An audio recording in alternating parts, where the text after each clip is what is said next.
네, 요즘 시장 변동성이 굉장히 크다 보니까 개별 종목에 투자하기는 좀 쉽지 않고 또 주도주도 없는 상황이다 보니까 대응 전략 세우기가 쉽지 않은데 이런 상황에서 많은 분들이 좀 ETF를 대안으로 선택하시는 것 같습니다. 그래야죠. 네. 시장 흐름과 함께 또 주목해볼 ETF까지 한번 알아보는 시간입니다. 오늘은 키움 투자 자산운용의 정성인 ETF 사업부장 모셨습니다.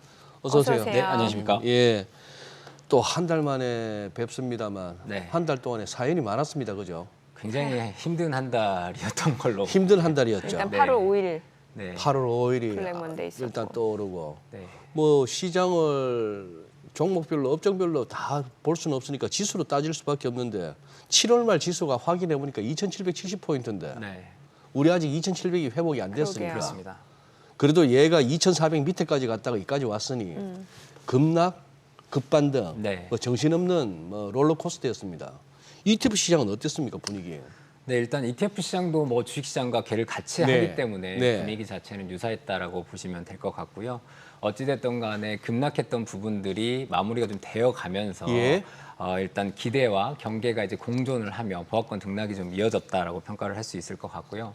다만 다행스럽게도 월 후반에 접어들면서 일단은 미 연준의 스탠스 자체가 금리 인하에 대한 굉장히 우호적인 상황으로 바뀌었고요. 그 견고한 경기 모멘텀이 조금 확인이 되면서 금리 인하 사이클에 대한 어떤 신뢰가 생긴 것은 굉장히 그래도 긍정적이다라고 네. 평가를 할 수 있을 것 같고요. 네. 어찌됐든 간에 지금 8월 초에 말씀하셨던 대로 지금 급락의 가장 큰 요인은 바로 예. 아래 공포였지 않습니까? 그렇죠. 예, 아래 공포, 경기 침체에 대한 예. 우려가 이제 가장 큰 영향을 미쳤습니다만은 다행스럽게도 잭슨 홈비 팀이 마무리되면서 이 부분이 어느 정도 폐기가 되었다라고 지금 네. 보는 게 맞을 것 같습니다. ETF 시장 분위기는 일단 제가 수익률 관련된 종목들 보면서 말씀을 드리겠습니다. 일단 네. 일주일 기준으로 수익률 상승 탑 10 ETF들을 준비를 했는데요. 네. 굉장히 오랜만에 반갑게도 2차 전지 ETF들이 수익률 상승 탑 10에 표를 장식했다. 이렇게 주간 좀- 수익률인가요? 네, 주간 수익률이고요. 네네. 2차 전지 같은 경우에 사실 올해 굉장히 힘들었지 않습니까? 그랬죠. 굉장히 네. 힘들었는데 또 7월에 뭐 화재까지 발생하면서 캐즘에 포비아까지 더해지면서 추가적인 하락이 좀 이어졌었는데 이런 부분들이 이제 금리 인하에 대한 좀 우호적인 기대감 그리고 이제 저점 인식이 예. 이어지면서 외국인들이 2차 전지 종목들을 좀 매수를 하게 되면서 2차 전지 ETF들이 굉장히 좋은 수익률을 좀 기록했다라고 말씀을 드릴 수 있을 것 같고요. 어허. 일단 1위는 타이거 2차 전지 탑 10 ETF가 예. 일주일간 6.2% 정도 상승을 했고요.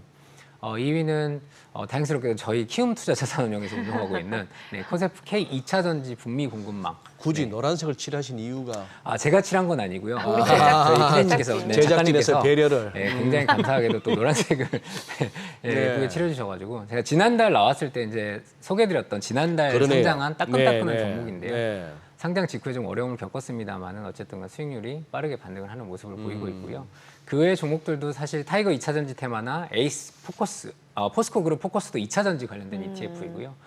그다음 10위까지 보시더라도 대부분의 종목들이 지금 2차 전지 관련된 종목들로 그러네요. 메워졌다. 이렇게 보시는 게 맞을 것 같습니다. 그래서 굉장히 낯선 모습이죠. 그러네요. 네. 참 낯선 오랜만에. 모습이고요. 예. 네. 그래서 어쨌든 간에 최근의 흐름은 2차 전지가 좋았다라고 보시면 될 것 같고 1개월 기준으로 살펴보시면은 네. 일단 금리 인하 키워드가 정확하게 작용을 한 것 같습니다. 그래서 미국 장기 채권에 투자하는 상품들 그리고 앞서도 얘기가 나왔지만 제약 바이오 예. 관련된 네. ETF들이 1개월 수익률 상승에 올라왔다라고 보시면 될 것 같은데 일단 수익률 1등은 타이거 미국 30년 국채 스트립 액티브 합성 HETF 그러니까 네. 미국채 30년 스트립 채권에 투자하는 상품이다라고 보시면 될 것 같고요. 그 하단에 사이에도 에이스 미국 30년 국채 엔화 노출 액티브. 네. 얘 같은 경우에 이제 미국채 30년에 투자를 하는데 엔화에 노출시킴으로써 뭐 최근에 예. 엔화 흐름 자체가 좋았기 때문에 동반해서 한 차 2까지 좀 얻은 상품이다라고 보시면 될 것 같고 여기서 제가 한 가지 말씀드리고자 하는 부분은 그 상품 1위와 사이에 보시면 마지막에 괄호에 H라고 표현이 되어 있지 않습니까? 이 ETF들은 이제 환해지형 ETF이거든요. 최근에 이제 달러 원 환율이 많이 내려오면서 해외 주식형 투자하시는 분들이 지수 수익률은 많이 올라왔지만 환차손이 발생하면서 예. 수익률 자체가 조금 일정 부분 상쇄가 되고 있는데 이 환해지형들 같은 경우에는 달러 원 흐름에 지금 무관하게 움직이기 때문에 최근에 흐름이 좀 좋았다 이렇게 말씀을 드릴 수 있을 것 같습니다. 예. 네. 그래서 전반적으로 일단 바이오 그리고 이제 채권 관련 ETF들이 수익률 상승에 상단을 메웠다 이렇게 평가를 할 수 있을 것 같습니다. 그 키움 투자자산운용에서 글로벌 AI 반도체 ETF 순자산액이 지금 이제 500억 원을 돌파했다면서요. 이 ETF 좀 소개를 해주세요. 네, 사실 그 저희 코세프 글로벌 AI 반도체 네. ETF가 항상 그 제가 방송 나와서 소개를 드릴 때 수익률 그래도 탑 10 안에 항상 어딘가에 좀 있었는데 최근에는 이 AI 반도체 관련된 ETF들이 수익률 상승표에 전혀 없어가지고 좀 서운하긴 한데 예. 그럼에도 불구하고 어쨌든 시장의 관심이 계속 이어져 가고 있고요. 네. 그런 관점에서 이제 최근에 저희가 좀 500억을 돌파를 했는데 네. 일단 본 상품 같은 경우에는 글로벌 AI 반도체 관련 대장주들의 투자하는 ETF이다. 국내 또 유일한 ETF이거든요. 네. AI 반도체라는 이름이 굉장히 흔한 것 같지만 글로벌리 투자하는 상품은 유일한 상품이다라고 봐주시면 될 것 같고 가장 특징적인 부분은 일단 뭐 AI 반도체 하면 일단 가장 먼저 떠오르시는 기업이 엔비디아지 않습니까? 그렇죠. 네. 그리고 8월 초에 조금 엔비디아가 어려움을 겪었을 때 대항마로 나왔던 기업이 이제 AMD고요. 네. 그리고 그 두 기업의 생산을 담당하고 있는 회사가 바로 TSMC지 않습니까? 그래서 AI 반도체 하면 이 세 개 회사가 가장 먼저 떠오르는데 이 세 개 회사의 포트폴리오 비중이 약 60%의 네. 굉장히 높은 비중을 차지하고 있고요. 특히 이제 뭐 엔비디아 비중이 가장 높은 ETF가 어떤 거예요라고 했을 때 항상 상위에 올라가는 ETF이다라고 봐주시면 될 것 같고요. 일단 그 반도체 같은 경우에는 공부하시는 분들이 요즘 굉장히 많은데 밸류체인을 제가 간단하게 그림으로 하나 준비를 해봤는데 일단 반도체 밸류체인 같은 경우에는 한 3단계 정도로 나눌 수가 있어요. 일단 설계, 생산, 그리고 이제 패키징 이 정도로 요약이 네. 되는데 그 밸류체인을 기업 단위로 보면요.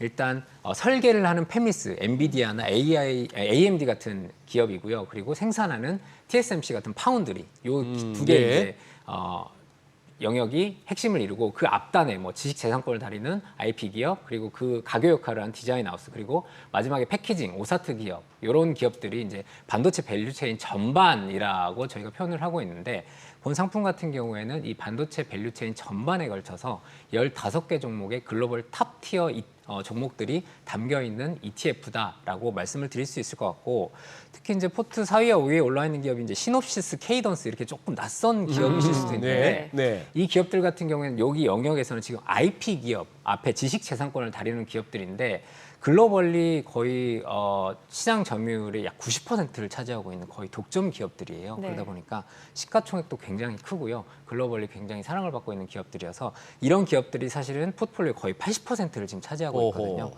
예, 그래서 그런 부분들이 반영돼서 뭐 일단 수익률도 굉장히 좋은 모습을 기록을 하고 있다 이렇게 말씀을 드릴 수 있을 것 같습니다. 지금 우리 뭐 갑자기 하이닉스, 삼성전자 이렇게 힘을 딱 내면서 지수가 낙폭을 확 줄이고 네. 양전 시도 중이기도 한데 2차 전지도 조금 힘을 받기도 하고 이래저래 정 부장님 저기 또 결국 뭐 반도체가 됐건 뭐가 됐건 요 또 AI를 한번 얘기 안 할 수가 없는데 조금 이제 흔들리니까 또 이제 월가나 어디나 또 AI 거품론이 살 나온단 말이죠. 그렇죠. 이 잘 갈 때는 그런 얘기 쏙 들어가다가 뭐 그게 시장이긴 한데 지금 AI 쪽은 수익률이 어땠습니까?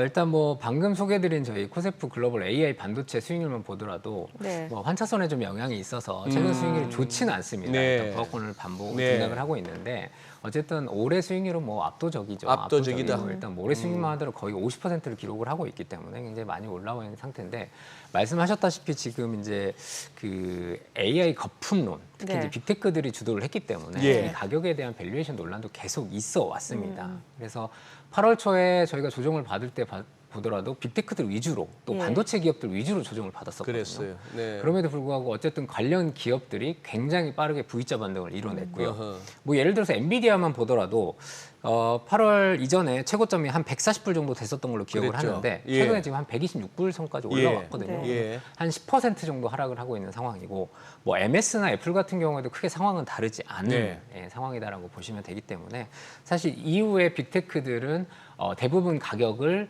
회복을 했다라고 평가를 하는 게 맞는데 중요한 건 이제 AI에 대한 거품론인데 제가 기억하기로 한 2달에 한 번 정도는 앵커님께서 저한테 항상 물어보셨던 것 같아요. AI 가격 너무 많이 오른 거 아닌가요? 아. 네, 이런 거 항상 질문하셨던 것 같은데 이번에는 이제 뭐 세게 맞았기 예, 때문에 세게 맞았기 때문에 이제 거품론이 민망해라. 나오고 있는 예. 건 그 사실인 것 전에 같아요. 소장님 원래 2차 전지도 얘기하셨잖아요. 예, 2차 전지 예. 한점 갈 때. 네. 그래. 예. 그렇죠. 네. 그래요. 양쪽에서 막 때리시는구나. 예, 예, 예. 뭐 굉장히 중요한 질문이었기 때문에 어쨌든 8월 초에 음. 이제 어려움을 겪었었는데 뭐 결론적으로 말씀드리면 여전히 그 뭐 구글이나 메타와 MS와 같은 글로벌 빅테크들은 네. 여전히 AI 인프라에 대해서 투자 또 캐펙스 투자를 더욱더 강화하고 있는 상황이고 오히려 이제 구글 CEO나 뭐 메타의 뭐 CEO들 같은 경우 이런 얘기를 하고 있어요. 과대 투자의 위험보다는 과소 투자의 위험이 훨씬 더 크다라는 얘기를 하고 그랬죠. 있어요. 예. 네, 그런 예. 부분들이 지금 얘기가 되면서 어쨌든 간에 AI 관련된 부분들은 아직까지 시장 초입에 왔다고 보는 게 맞을 것 같은데 네. 저희가 이제 객관적으로 AI를 떠나서 산업의 발전 속도를 한번 복기를 해보면 네. 대부분의 산업들이 항상 성장 초기에 항상 우상향해서 성장하진 않거든요. 관련된 주식들의 주가도 마찬가지인 것 같고요. 특히 AI 관련된 부분들을 저희가 이제 스테이지를 두 개로 크게 나누는데 네. 지금 스테이지는 일단 첫 번째 스테이지 한 중간 정도 와 있다라고 평가를 하는 게 맞을 것 같고요. 첫 번째 스테이지 같은 경우에는 저희가 AI를 처음 언제 배웠냐라고 생각을 해보면 이세돌 구단과 알파고의 알파고. 파도. 네, 그때 이제 AI라는 단어가 처음 나왔었는데 이후 잠잠했었는데 결국 이제 챗 GPT라는 게 네. 출시가 되면서 AI가 지금 발단이 됐는데 초기의 단계는 그런 거였던 것 같아요. AI 기술을 발달시키고 일단 개발을 하고 그리고 이제 관련된 인프라를 깔아야 되다 보니까 뭐 데이터 센터 그 안에 들어가는 반도체 관련 주식들이 굉장히 좋은 모습을 보였고 최근에는 또 이 데이터 센터를 돌리기 위한 전력 인프라들이 굉장히 좋은 흐름을 갖고 가고 있는 상황이지 않습니까? 그래서 이 부분들이 어쨌든 시장 초기에 굉장히 큰 기대감을 가지고 크게 올랐다가 이제는 조금 제자리를 찾아가고 있는 모습이다라고 보는 게 맞을 것 같고 스테이지 2에서는 이제 이 직접적인 AI 기술들이 산업과 접목되는 부분들 이 부분을 좀 주식시장에서도 눈여겨보시는 게 가장 좋을 거다라고 생각이 되어집니다. 네. 앞서 저희가 살펴본 그 글로벌 AI 반도체 ETF 있잖아요. 그 종목을 소개해 주셨는데 일단 엔비디아 비중이 제일 높죠. 22%, TSMC가 19%인데 이번 주 엔비디아 실적 발표 나오잖아요. 네. 어떨 거라고 보세요? 일단 굉장히 중요한 예. 특히 이제 AI 관련된 상품들 기업들에게는 굉장히 중요한 모멘텀이다라고 생각이 되어지는 게 말씀드렸지만 8월 초에 굉장히 큰 우려가 네. 나왔기 때문에 굉장히 중요하다고 보여지고 일단 엔비디아 같은 경우에는 매출액 가이던스가 지금 287억 달러 정도 나오고 있거든요. 그래서 뭐 표에 보시는 바와 같이 계속해서 우상향을 하고 있는데 네. 이 부분이 어느 정도 어닝 서프라이즈를 기록할 수 있느냐가 굉장히 중요하다라고 보여질 것 같고 여기 추가로 이제 앞으로 실적 가이던스가 계속 나오고 있는데 실적 네. 가이던스의 전망치가 시장보다 조금 더 높게 나올 수 있다라는 부분이 이어진다라고 하면 사실 AI 관련된 주식들이나 상품들은 추가로 조금 네. 매수를 하셔도 좋을 것 같다라고 보여지는데 반대로 이 부분이 조금 시장 기대치를 하회한다라고 하면은 이 부분은 조금 조심스럽게 접근을 하시는 게 좋을 것 같다. 네, 네. 이렇게 생각이 되어집니다. 네. 글로벌 AI ETF였으면은 좀 시비를 걸라 했는데 ETF 이름 자체가 글로벌 AI 반도체 ETF네. 네, 그렇습니다. 엔비디아하고 TSMC가 40%가 넘어버리니까 네. 반도체 ETF인데 네. AI 반도체다. 지금 오늘 통상적으로 이게 이 화요일 날 이제 ETF 새로 상장이 되나 봐요. 그렇습니다. 네. 지금 키움투자자산 운용에서 코세프 글로벌 전력 그리드 인프라 ETF. 네. 어허. 어떤 ETF인가요? 네, 매번 이제 공교롭게 나올 때마다 신상품 상장이 좀 많은 것 같습니다. 별로 공교롭다기보다 더 네. 의도적이신 것 같은데. 아니 제가 이게 지금 이렇게 텀이 정해지는데 네. 공교롭게도 제가 공교롭게도. 나오는 날에 상장하는 상품들이 좀 많은데요. 예. 네, 일단 뭐 말씀 주신 바와 같이 코세프 글로벌 전력 그리드 인프라 ETF이고요. 네. 뭐 종목명에 나와 있지만은 전력 인프라에 글로벌 기업들에 투자하실 수 있는 상품이다라고 보시면 될 것 같고 네. 일단 대상 국가들은 뭐 미국, 유럽, 아시아 국가들로 포함이 되고 있고요. 요즘에 그 스마트 그리드, 뭐 예. 그리드라는 뜻이 사실 사전적인 의미는 뭐 격자 이런 부분인데 예. 전력망을 격자로 뭐 이렇게 세운다라는 말에서 이제 그리드라는 용어를 사용을 하고 있는데. 어쨌든 그 글로벌 전력망 투자 자체가 굉장히 늘어나고 있고 최근에 예. 주식 시장에서도 우리나라 기업들 같은 경우에 굉장히 좋은 흐름을 이어가고 있지 않습니까? 그래서 최근에 뭐 AI가 맞물려서 전력 수요가 폭증하다 보니까 이 전력 관련된 기업들에 대한 관심이 증폭이 돼서 저희가 또 신상품을 상장하게 되었습니다. 그 소개해 주신 글로벌 전력 그리드 인프라 ETF가 투자하는 지금 글로벌 전력 인프라 산업 자체가 뭐 좀 슈퍼 사이클이다라는 얘기 나오잖아요. 이거 좀 알려주세요. 네. 그러니까 저희가 잘 복귀해 보면 예. 연초에 나왔던 얘기는 반도체 슈퍼사이클 네. 얘기를 굉장히 많이 했었던 것 같고요. 그리고 그 이후에 지금 이어지고 있는 부분들이 바로 이 전력 시장이거든요. 네네. 그래서 이제 전력을 얘기하는 데 있어서 AI를 또 빼놓을 수가 없습니다. 그렇죠. AI를 빼놓을 수가 없는 게 갑자기 왜 전력은 계속 많이 쓰고 있었는데 뭐 여름에 많이 늘고 겨울에 좀 줄고 뭐 이런 거 아니야라고 생각하실 수 있을 텐데 일단 AI의 기술이 발달을 하면서 지금 데이터 센터가 굉장히 많이 늘어났거든요. 네. 예. 그 AI의 기술이라는 게 그런 거잖아요. 저희가 뭐 검색을 하거나 뭐 이렇게 했을 때 그 정보들을 수집해가지고 분석하고 추론하는 게 바로 이 AI의 기술의 영역인 거지 않습니까?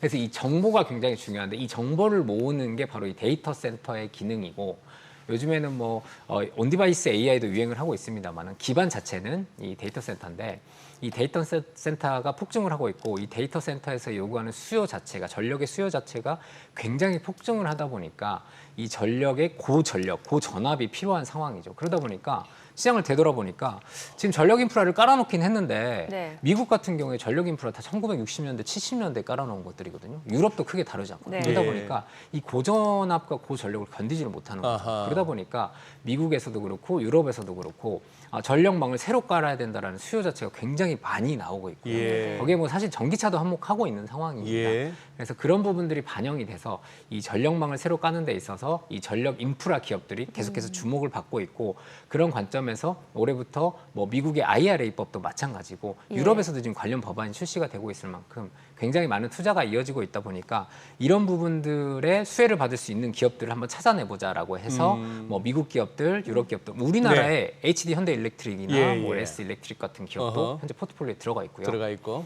해당 상품 같은 경우에는 미국 시장에 상장되어 있는 가장 큰 ETF가 그리드 ETF라는 게 있어요. 예. 퍼스트 트러스트에서 운용하고 있는 상품인데 그 약 2조 원 정도의 규모의 ETF인데 해당 ETF와 동일한 기초 지수를 사용한 ETF다라고 봐주시면 될 것 같습니다. 요거는 뭐 트럼프가 되든 해리스가 되든 상관없는 업종이죠. 그렇죠. 사실은 이제 그런 부분들이 굉장히 중요한 포인트라고 저희는 생각이 되어지는데 지금 뭐 어쨌든 올해 미국 대선이 굉장히 중요한 키워드지 않습니까? 그렇습니다. 지금 예. 굉장히 중요한 예. 키워드인데 사실 지금 트럼프 트레이드, 해리스 트레이드 될 때마다 관련된 업종의 차이가 너무 큰데 네. 그럼에도 불구하고 결론적으로 수혜를 받을 수 있는 업종들을 좀 뽑아봤을 때 이 전력 관련된 부분들은 어떤 당이 집권을 한다 하더라도 결국에는 꼭 해야 되는 부분들이거든요. 예. 그렇기 때문에 꼭 이런 부분들이 수혜가 될 수 있을 거다라고 저희는 보고 있습니다. 네. 오늘 내용 잘 들었습니다. 네. 고맙습니다. 고맙습니다. 감사합니다.